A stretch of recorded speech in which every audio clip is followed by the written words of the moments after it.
The Holy Gospel of our Lord Jesus Christ according to John chapter 11, reading from verse 1 to 45.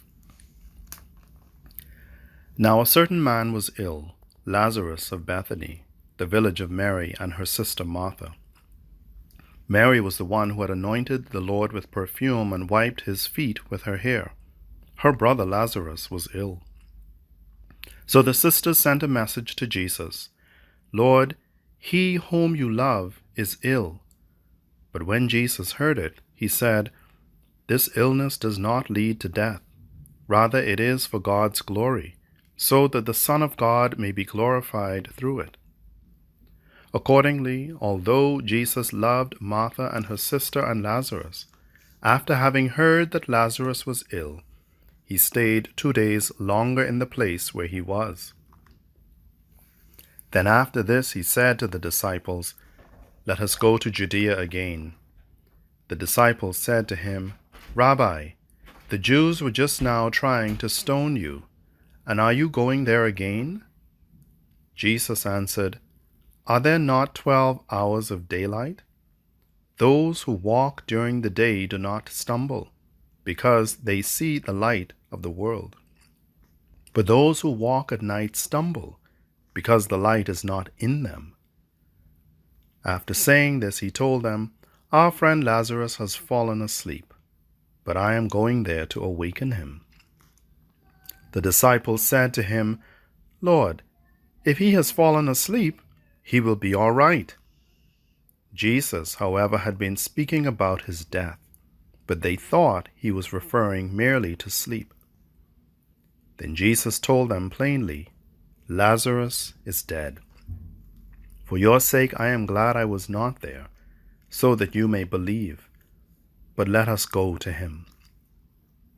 Thomas, who was called the twin, said to his fellow disciples, "Let us also go, that we may die with him."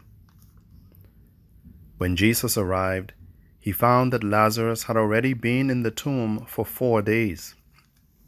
Now Bethany was near Jerusalem, some 2 miles away, and many of the Jews had come to Martha and Mary to console them about their brother.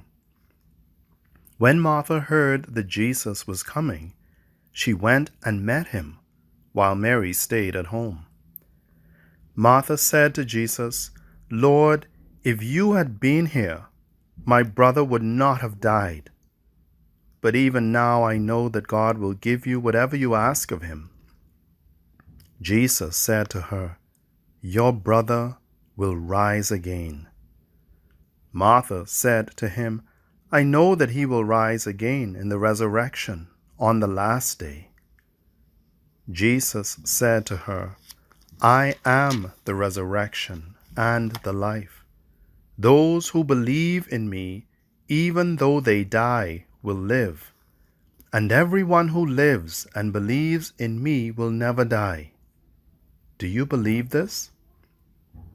She said to him, "Yes, Lord, I believe that you are the Messiah, the Son of God, the one coming into the world." When she had said this, she went back and called her sister Mary, and told her privately, "The teacher is here, and he is calling for you." And when she heard it, she got up quickly and went to him. Now Jesus had not yet come to the village, but was still at the place where Martha had met him. The Jews who were with her in the house, consoling her, saw Mary get up quickly and go out. They followed her because they thought that she was going to the tomb to weep there. When Mary came where Jesus was and saw him, she knelt at his feet and said to him, "Lord, if you had been here, my brother would not have died." When Jesus saw her weeping, and the Jews who came with her also weeping, he was greatly disturbed in spirit and deeply moved. He said, "Where have you laid him?" They said to him, "Lord, come and see." Jesus began to weep.